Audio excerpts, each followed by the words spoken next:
Bom dia a todos e a todas. Eu começo agradecendo ao pessoal da AFBNB o convite para estar aqui com vocês. Não, eu estou com ele aqui. E aí eu preparei aqui um PowerPoint, que, como eu falo demais, só tem 30 minutos.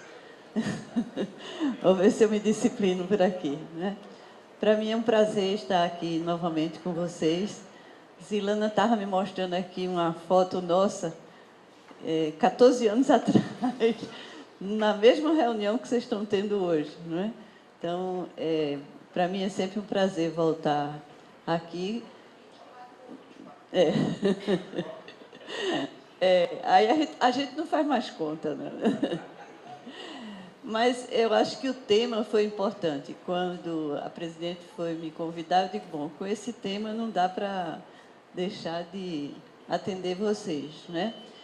E eu fiquei pensando assim, a partir de que abordagem eu ia colocar a minha reflexão aqui, e eu fiz a escolha que é em cima do tema sobre o qual eu trabalho, que é o tema das políticas regionais. Então, não vou focar somente o FNE, eu vou tentar situar o FNE numa trajetória das políticas regionais,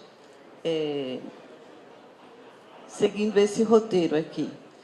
E eu queria dedicar a minha fala ao Cláudio. Acho que esse, de fato, foi uma grande perda que a gente teve. Ele ainda estava muito lúcido, tinha muito que dar ainda ao desenvolvimento do nosso país e, sem dúvida, foi um dos construtores do FNE. Como o presidente falou, a FBNB tem essa característica, né? Ela não pensa só os problemas micro dos funcionários, ela pensa a instituição e tem uma capacidade de articulação em Brasília que pouquíssimas associações de funcionários têm, e Cláudio era um desses elementos importantes no trabalho de vocês. Eu fiz o meu roteiro nesses 4 itens. Primeiro, o próprio contexto de criação do FNE. Depois do FNE para cá, tendências recentes do desenvolvimento regional brasileiro, para situar as políticas públicas e o fundo. E depois eu vou dar um breve olhar para o futuro, com algumas ameaças que eu vejo para o Nordeste, mas também com muitas oportunidades. E vou fazer 3 considerações finais, tá? Antes de chegar ao contexto do FNE, eu começo pelo contexto do nosso tema central, que é o desenvolvimento regional. Em que país a gente discute desenvolvimento regional? É num país maravilhoso, que tem um grande ativo e um grande passivo. As políticas regionais tenderam a olhar primeiro para o passivo, que é esse meu segundo ponto, que é o problema da desigualdade regional e da concentração regional. Parece que piorou.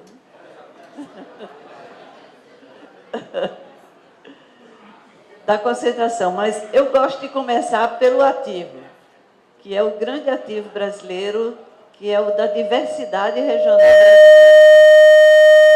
Um país continental que só biomas tem 6. 6 biomas no mesmo país. Então, a natureza já grita para a gente essa ideia, a força da diversidade. E, em cima de uma natureza diversa, a gente estruturou um processo de ocupação humana e econômica também diverso, com pessoas diversas, com modos de organizar a produção diversos. Então, essa é uma herança importante que o Nordeste também tem.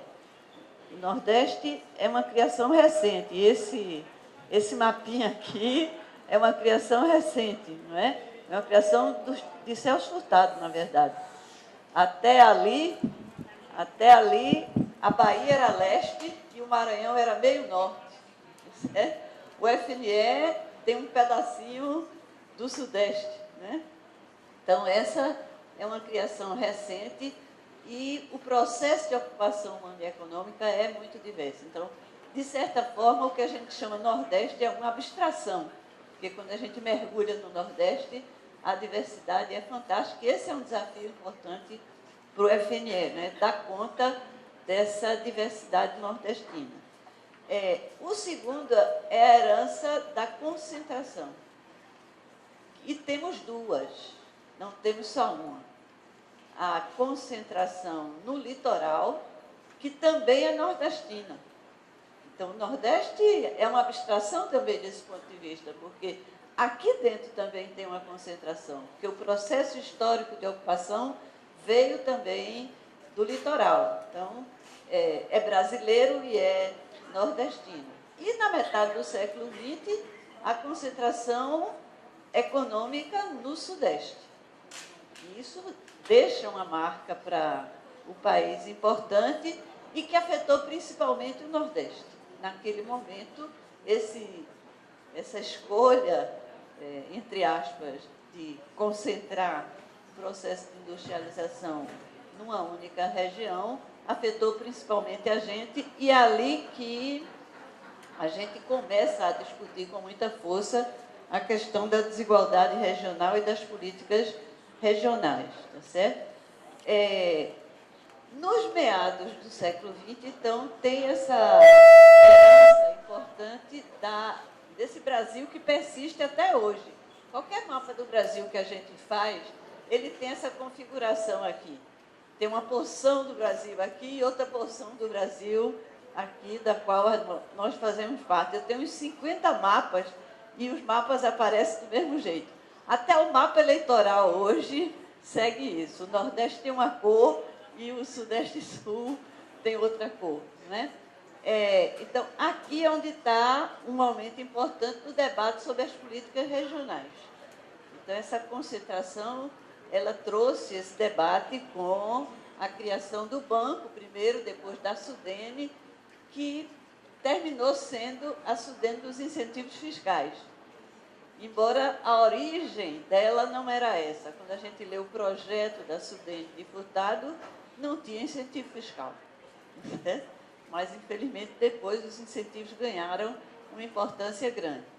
O final do século tem mudanças importantes. Primeiro, porque a própria concentração industrial arrefece.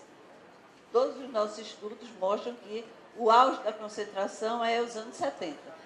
E de 70 para cá teve um arrefecimento daquele movimento concentrador, com o agronegócio ocupando o centro-oeste também. Não foi só o arrefecimento da indústria. É um outro pedaço do Brasil, que é o Brasil rural, sendo ocupado mais com força no centro-oeste, depois no norte e, mais recentemente, no oeste do Nordeste. O oeste do Nordeste faz parte desse segundo movimento, que hoje é um dos lugares onde mais o FNE apoia. Eu estava olhando o mapa da aplicação do FNE, o oeste do Nordeste tem uma presença relevante nas aplicações do FNE pela dinâmica desse subterritório aqui, tá certo? E tem a crise. O fim do século já marca a crise, do ponto de vista da dinâmica brasileira. Até 80 é uma coisa, de 80 para cá é outra. E uma crise que embute a crise do Estado brasileiro. Porque essa crise fiscal que a gente conhece hoje não é de hoje. Essa é uma crise fiscal que vem dos anos 80 do século passado, desde lá que a gente entrou num processo de endividamento do setor público que vem rolando esse movimento de lá até cá. Nós estamos num momento de crise aguda, mas já tivemos outros e tem uma crise estrutural, fiscal do Estado brasileiro que é muito importante. Nesse contexto aqui, as políticas regionais perdem força. Pela crise do Estado, as políticas regionais perdem força. E é justamente aí que o Constituinte cria o FNE. Então, na verdade, o FNE, ele nasce num contexto adverso. Num contexto adverso das políticas regionais e da dinâmica econômica brasileira e do Estado brasileiro. Era tudo junto e misturado, como diz o povo. Tá certo? E o FNE nasce ali como uma esperança. Então, aquele gesto constituinte foi um gesto importante, não é? para o nosso debate, tá certo? Não só para o Nordeste, mas para o Norte e Centro-Oeste, porque fez parte daquele pacote dos fundos constitucionais, que foi uma construção política importante, tá certo? Quando a gente botou o Norte, quando a gente botou o Centro-Oeste, aí a gente conseguiu, né? A gente vê como o diálogo ele funciona favoravelmente, tá certo? O século XXI já existe o FNE e o século XXI tem mudanças importantes. Então, talvez o que a gente sinta mais hoje é essa herança mais recente do que a gente viveu nesse começo de século. Primeiro, a instalação de um novo governo federal, ali em 2003. E aí eu sempre brinco que Lula nasceu com uma estrela na testa, porque ele perdeu todas as eleições que ele não devia ganhar e ganhou a única que ele devia ter ganho para fazer o que ele fez, tá certo?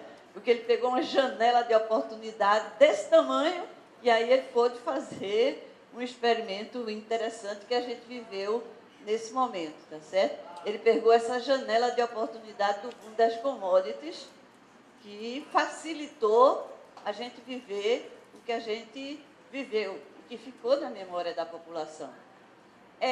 Nesse momento aqui, a gente tenta revisitar o debate regional. Eu disse que a gente vinha de uma crise também das políticas regionais, sobra ali aquela iniciativa do FNE, mas as políticas regionais refluem. Aí a gente tenta rediscutir isso com a recriação da SUDENE e a formulação da PNDR, que é aqui no comecinho do primeiro governo Lula, tá certo? A PNDR tem uma novidade interessante, que é um avanço conceitual. Porque até ali, a discussão das políticas regionais estava na escala macro-regional. E dentro da escala macro, o Nordeste se destacava. Tanto era macro que os fundos constitucionais são macro. É Norte, Nordeste e Centro-Oeste. A escala é a escala macro-regional. O que é que a gente tentou fazer na PNDR? Dizer, o debate regional brasileiro, tanto por conta da riqueza da diversidade, como por conta da fragilidade da concentração, ele não pode ser visto só numa escala. A escala macro é relevante, mas ela não é única. Porque quando a gente desembarca no Nordeste, a gente reencontra diversidade e concentração. Quando a gente desembarca no Sudeste, a gente encontra diversidade e concentração. O Sudeste também tem áreas que não são dinâmicas dentro dele. Então, é preciso tratar essa questão em várias escalas e não somente em uma escala. E esse é um desafio para o FNE. O FNE está tentando dialogar com a Política Nacional de Desenvolvimento. É uma das pouquíssimas instituições que levou a PNDR na prática, porque quando a gente abre o programa de aplicação do fundo, está lá o mapa da PNDR dialogando com a diversidade real que a gente que conhece o Nordeste sabe que existe na região, tá certo? Então, eu acho que aqui o FNE dialogou bem inteligentemente, com muita dificuldade, porque aquele mapinha vai e volta, tá certo? A própria realidade é dinâmica, mas tem um esforço do banco para fazer isso, tá certo? O grande problema aqui é que a gente fez isso no ambiente de guerra fiscal. As políticas gerais tinham arrefecido e, no vácuo, a guerra fiscal se instalou. Então, a guerra fiscal não é uma coisa sem consequência. E ela puxou os governadores. Então, a visão de que cada um por si, Deus por todos, que está por trás da guerra fiscal, ela ficou muito forte. E eu acho que ela foi um grande elemento contrário tanto à recriação de uma SUDENE fortalecida, como à criação do Fundo Nacional de Desenvolvimento Regional, que era um instrumento de financiamento da política. Aí você teve uma política sem instrumento de aplicação, que é nesse vácuo que a gente ainda está. E aí o FNE ganha importância relativa, porque ele, embora não esteja ali criado, ele já existia e ele tinha se consolidado, e ele continua sendo um elemento importante para a gente fazer o que está fazendo. Por outro lado, veja, houve uma fragilização das políticas regionais, mas houve uma dinâmica nacional que teve impactos regionais. É isso que eu quero ressaltar. Então, do que a gente viveu recentemente, tem duas coisas. Tem um certo recuo das políticas regionais, mas tem políticas nacionais que impactaram as regiões. A primeira foi o jeito como a economia brasileira cresceu, certo? O jeito como a economia brasileira cresceu nos anos iniciais do século XXI, puxado pela demanda popular. Porque essa foi uma diferença do Brasil. O Brasil do século XX também foi puxado pela demanda. Basta olhar o PIB brasileiro, 2/3 do PIB é consumo das famílias. Então, aqui o que conta é consumo. Só que lá no século XX era o consumo da classe B para cima. O que mudou é que agora foi o consumo da classe C e D. Tá certo? Então, foi a demanda popular que puxou a economia. E foi uma experiência que só foi viável por conta do crédito. Só foi viável por conta do crédito. Por isso que eu sempre boto o crédito aqui com destaque, porque foi o crédito que viabilizou. Porque a renda média que se elevou é baixa. Como a renda média é baixa, você teve que dobrar o crédito, tá certo? Para ver se aquilo operava. O pessoal lá de fora diz assim, sim, meu irmão, mas como é que isso deu certo? Com taxa de juros no mundo da lua, tá certo? Porque ele não conhece os brasileiros. O brasileiro não faz conta de taxa de juros, infelizmente. O brasileiro faz conta do tamanho da prestação. Então, qual foi o segredo? Estou mentindo? Qual foi o segredo? Dobra a oferta de crédito, era 25% do PIB, passou para 50% e escalona no tempo. Aí cabe no tamanho da prestação. Quando coube, a turma foi comprar bens modernos. Bens modernos, essa foi a surpresa, tá certo? Então foi comprar DVD, foi comprar celular, foi comprar moto, foi comprar automóvel. Fez o quê? Moeu a maquininha da economia que a gente tinha montado no século anterior, tá certo? Então isso mexeu com a economia brasileira de um jeito diferente e mexeu com o Nordeste. E não é à toa que o mapa eleitoral é o que é, gente, porque o Nordeste foi muito beneficiado por esse tipo de crescimento, porque não era política regional, era política nacional, com impacto regional favorável, aonde predominantemente nos lugares onde tinha mais classe C e D. Querem um exemplo? Política de salário mínimo. Tem a ver com política regional? Em princípio, não. Pois teve. Por que é que teve? Porque quando o salário mínimo passou de 200 para 800, em pouco tempo, quando a gente abre a estrutura de ocupação brasileira regionalmente, no Nordeste, a grande parte dos ocupados está no salário mínimo. Era puxado pela lei. No Sudeste, a grande parte está entre 2 e 3. Tem que ir para o sindicato negociar o aumento salarial.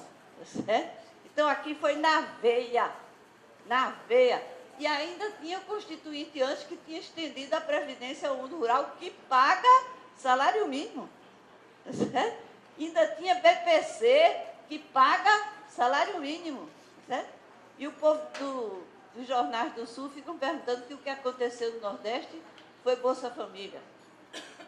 Bolsa Família não tem peso diante desses outros mecanismos que aconteceram nesse período, tá certo?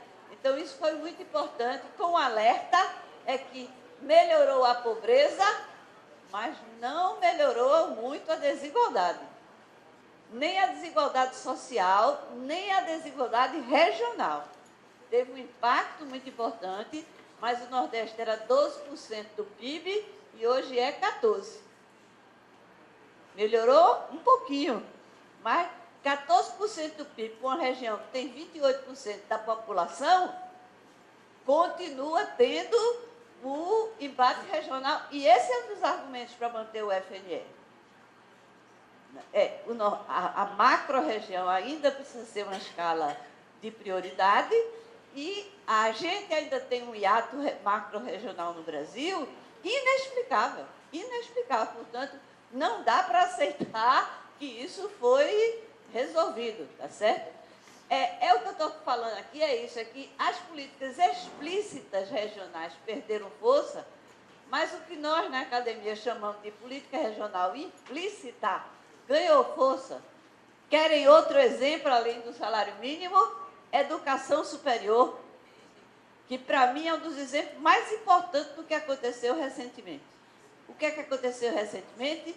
Desde o governo Fernando Henrique, que a gente vem aumentando a oferta de ensino superior, principalmente no setor privado. Quem comandou essa oferta não foi o setor público, foi o setor privado, tá certo? Mas aumentou a oferta. Atenção, financiado pelo setor público.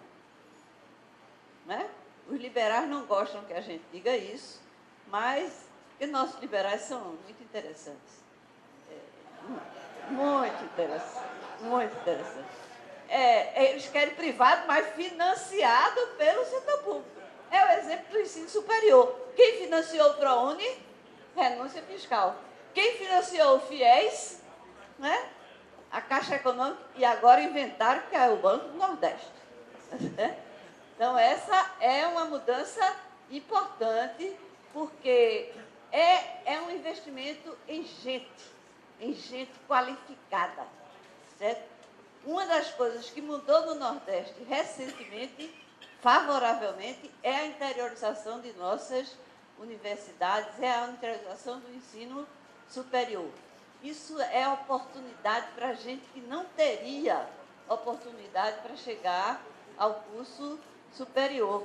Então, isso é uma mudança muito significativa que aconteceu no período recente.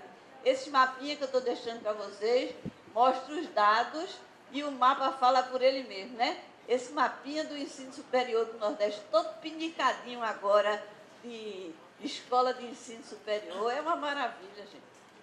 Isso mudou o interior do Nordeste. Isso é um aliado do FNE fantástico, tá certo? É um ativo que a gente tem hoje na região que a gente não tinha. Dá para dialogar melhor com as universidades, com aquela meninada querendo encontrar o que fazer na vida, né? Então, isso é uma mudança muito importante que aconteceu, que são políticas regionais explícitas desvalorizando, mas políticas implícitas atuando, tá certo? E outra mudança importante é que a gente começou a inventar políticas que dialogam com a diversidade. Até ali, nossas políticas regionais dialogavam com a desigualdade. O FNE nasceu com essa leitura. E hoje o FNE tenta dialogar com a diversidade. É preciso fazer isso. A gente tem um ativo e um passivo, mas podemos olhar só para o passivo. Temos que olhar para o ativo. E o ativo é a diversidade, é o potencial que existe em cada sub-região. Tá certo? Deixa eu correr, que só falta 5 minutos. Nesse período, qual é a postura do FNE? Resistir. O FNE resiste na maré contrária das políticas regionais. As políticas macro-regionais recuam e aquela sementinha que a gente tinha plantado na Constituinte, vocês regam, a sociedade apoia e o FNE não sabe. Teve um momento de dificuldade? Teve. Teve um momento que a gente olhava para as aplicações, estava tudo entesourado. Tá certo? Teve um momento de dificuldade, mas resistiu. Tá certo? Resistiu e ousou. Eu digo ousou porque quando a gente faz o balanço do FNE, a gente vê que vocês ousaram colocar isso nas micro e pequenas empresas. Porque é muito fácil emprestar aos grandes. É muito fácil emprestar aos grandes. vocês ousaram colocar isso nas micro e pequenas empresas. Quando a gente faz o balanço, tem um viés para micro e pequena empresa, que é a grande parte do tecido econômico do Nordeste. A grande maioria do nosso tecido econômico é micro e pequena empresa. As grandes empresas são exceção. E é muito mais fácil emprestar a elas. Então, acho que aqui tem um papel importante que foi desempenhado, tá? E olhando para o futuro, para já ir terminando, né, ver o cartão amarelo já foi colocado. A primeira coisa é a industrialização brasileira, que está em crise. Nós quisemos ser um país industrial, chegamos a ser a 8ª economia industrial e perdemos consistência industrial. E mais grave do que isso, perdemos a locomotiva da 4ª Revolução Industrial. Vamos ter que engatar agora o nosso trenzinho numa locomotiva que já está passando. Então, esse é um desafio brasileiro importante que está afetando negativamente o sudeste do Brasil, tá certo? Então, isso é importante. Agora, o dinamismo das commodities é uma contraponto que ajuda e no qual o Nordeste engatou. Não é à toa que o FNE engatou também aí, é que o Nordeste engatou na dinâmica das commodities ali pelo oeste do Nordeste, tá certo? Agora, na indústria de maior grau de complexidade, todos os estudos da CNI e o IED têm feito estudos sobre a indústria brasileira muito bons, com leituras regionais. A gente tem uma luzinha amarela também piscando, olhando para frente. Ó, ela aí também é concentrada no sul e sudeste. Então, esse é um desafio para o FNE. Como é que o FNE pode dialogar com a indústria 4.0 para que o Nordeste não fique para trás? Porque a tendência dela é ir para lá, para baixo, tá certo? E o Brasil do pré-sal também. Um dos fatos novos que aconteceu no Brasil, por bem e por mal, foi a descoberta do pré-sal, tá certo? Porque isso é um potencial muito importante, vai ter desdobramento muito importante. Agora, do ponto de vista do nosso debate, que é o desenvolvimento regional, é concentrador. O próprio pré-sal está no Sudeste. E a indústria ligada a ele está no Sudeste, tá certo? Trazer para o Nordeste era uma ousadia. Botar uma refinaria aqui foi uma loucura. A do Ceará e do Maranhão já foram cortadas, tá certo? Então, não é uma tendência natural que se extravase para o Nordeste. Tem que estar na nossa agenda discussão o transbordamento dessa atividade, porque ela nos interessa. A outra é a infraestrutura, que também o presidente já disse, o FNE está olhando para esse segmento da infraestrutura, porque o Brasil vai olhar. Agora, o Brasil vai olhar diferente, gente. Olhando para frente, o que é que eu vejo? O Brasil vai ter na construção da infraestrutura uma oportunidade para sair da crise. Qualquer primeiranista de economia sabe isso. Um país carente de infraestrutura tem na infraestrutura uma oportunidade de investimento e, portanto, pode ser um elemento para sair da crise. E não vai ser o Estado brasileiro que vai fazer. Vamos ser sinceros? No século XX, quem fez a infraestrutura do país foi o Estado brasileiro. Ele era saudável, ele não tinha crise, e foi ele que fez porto, aeroporto, estrada, telecomunicação, foi o Estado brasileiro. Não vai ser assim no século XXI, a não ser que a gente esteja delirando. Certo? Vai ter que ter parceria com o setor privado. Atenção, mapinha de Dona Dilma de 2012, primeiras estradas para fazer os PPPs. Para onde o mapa? Da Bahia para cima está ali. Esse mapinha está me dizendo o quê? Se entregar só ao setor privado, vai para onde tiver a maior taxa de retorno. Num país que tem uma desigualdade enorme. Então, vai para o lugar que é maior taxa de retorno, portanto, que é o lugar que tem mais densidade econômica. Vai para o Sudeste e Sul e vai para o litoral do Nordeste. certo? Então, aqui tem que ter um debate regional também importante e interessa ao banco fazer esse debate fora da região e dentro da região, tá certo? Por outro lado, veja, vocês foram para a infraestrutura e quando a gente abre o FNE hoje, eólica tem um peso muito grande. E tem que ter. E por que é que tem que ter? Porque esse é um potencial do Nordeste. Isso está dizendo uma outra coisa, esse mapa, os dois mapas. O mapa da energia limpa e renovável, né, que é a energia do século XXI. A energia do século XXI não é fóssil mais. A energia do século XXI é eólica, é solar, é biocombustível. E aí a coisa mudou, porque os dois mapas estão ali, ó, o endereço deles é o Nordeste. O que é que isso quer dizer? Vamos sair do mapa das lamentações e vamos para o mapa das oportunidades. Vamos para as oportunidades. Vamos olhar o Nordeste diferente, tá certo? Portanto, o FNE tem que fazer essa discussão, né, para que a gente lidere realmente esse processo de investimento, tá certo? Outra coisa importante é o mapa das cidades médias. Uma das coisas que mudou no Brasil e mudou no Nordeste, e isso vai ser a marca do século XXI, o Brasil do século XX pulsava nas megacidades.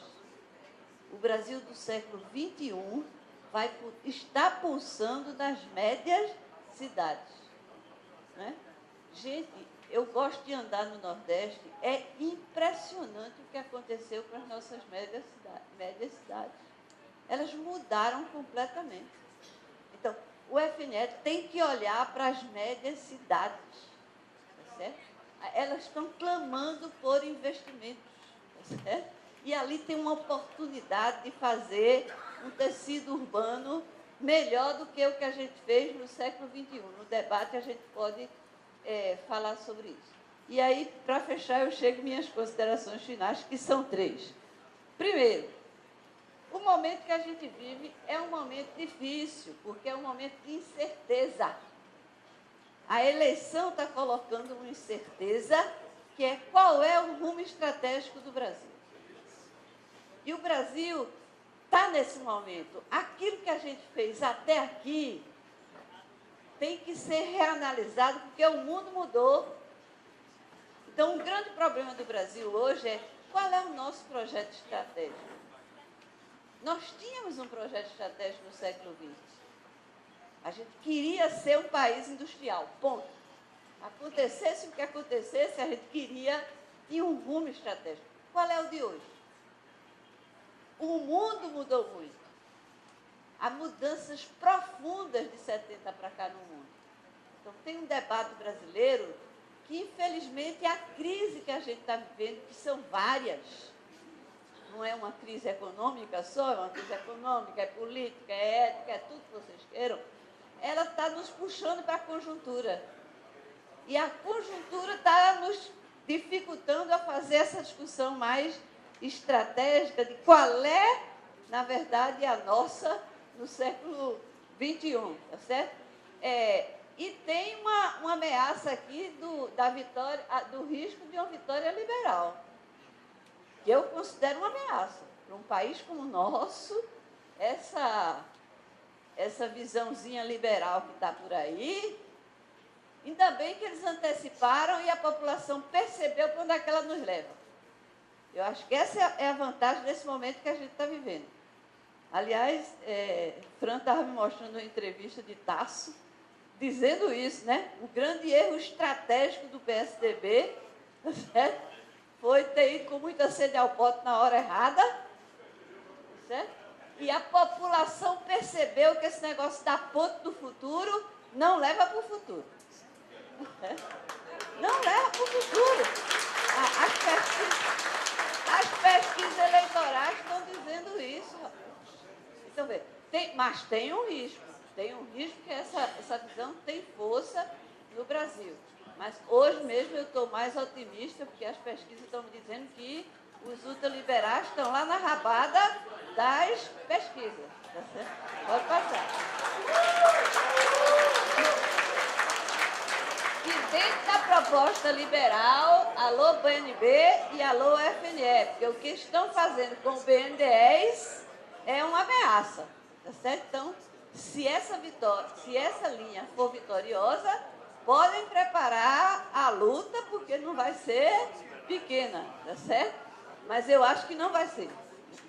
Agora, a outra é o seguinte problema, é que a gente está aprendendo a valorizar a diversidade. Então, aqui é uma ameaça negativa, aqui é uma coisa positiva.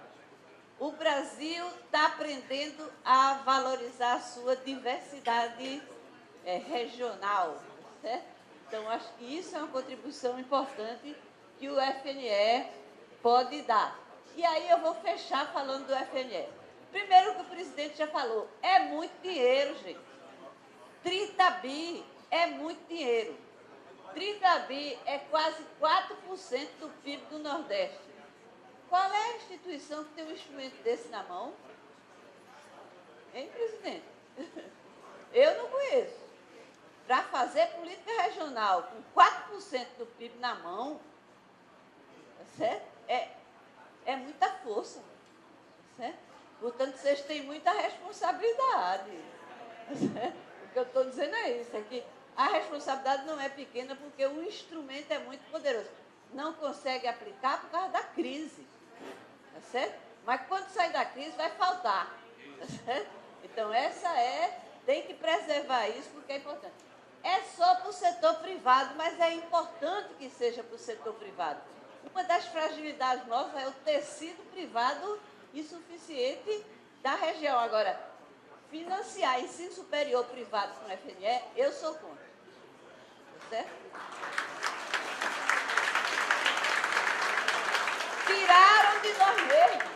Desculpe, presidente, mas tiraram de nós mesmos. Tá certo? O FIES está em crise, tem que resolver a crise fiscal e não tirar do único instrumento de política regional que sobrou. Tá certo? Então, desculpem, mas sou contra. Os liberais apoiam, porque é o do modelinho que eles gostam, né? Privado com financiamento público. Tá certo? As políticas regionais explícitas, ausentes, dificultam o FNE. Se a gente tivesse uma política nacional clara, se a Sudene tivesse sido realmente recriada, vocês tinham com quem dialogar. Na verdade, qual é o drama do FNE hoje? É que vocês é que estão fazendo um esforço sozinhos. Tá certo? Um esforço enorme, que eu reconheço. Sair de estado em estado ouvindo como vocês fazem, tá certo? É falta de um norte que vocês ficam procurando aonde se ancorar, tá certo? Então, isso é uma dificuldade importante, tá certo? Mas ela embute uma dificuldade aqui, como não tem o referencial, a demanda, às vezes, pode vir mais forte. Então, vê, não está aplicando muito, não tem com quem dialogar. Qual é a força que cresce? É da demanda. Então, daqui a pouco está aprovando coisa que nem precisaria de aprovar por conta desse contexto, tá certo? A outra reflexão que eu estou trazendo é a do PRONAF, tá certo? Uma das coisas que a gente avançou no Brasil foi o apoio à pequena produção familiar. Essa é uma dos nossos diálogos com a nossa diversidade, que a gente aprendeu a fazer, e quem nos ensinou foram os movimentos sociais brasileiros. Eu sempre acredito aos movimentos sociais rurais, esse avanço que a gente fez nas políticas públicas para o desenvolvimento rural. Vou fechar, 2 minutos. Isso é muito importante porque no PRONAF o Nordeste vai muito mal. Quando a gente olha os dados do PRONAF no Nordeste, o Nordeste tem metade da produção familiar do Brasil. Metade dos estabelecimentos, metade do valor da produção. Mas no PRONAF a gente tem uma participação de 14% no total. Então, para mim, o PRONAF é um debate importante para a gente fazer no FNE, porque ele é um operacionalizador disso. Ele não é o comandante da política, mas ele é um operacionalizador. Importante, e a gente não está bem no filme do Pronaf, e a diversidade da nossa agricultura familiar é um elemento muito interessante. Então, não é um trabalho simples, eu sei, mas deve fazer. E duas para terminar. Inovação ainda tem uma participação muito modesta no FNDE.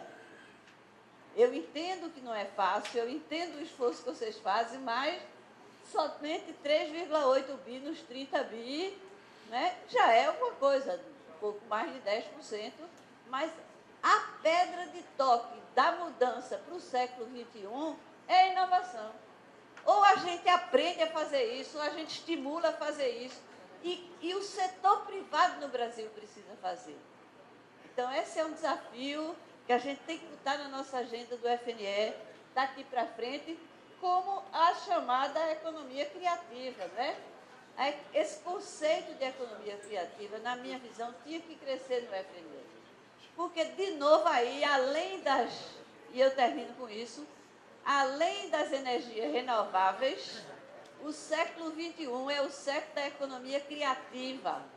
E quando a gente vai em qualquer lugar no Brasil discutir a economia criativa, o mapa é Nordeste. Tá certo? Obrigada.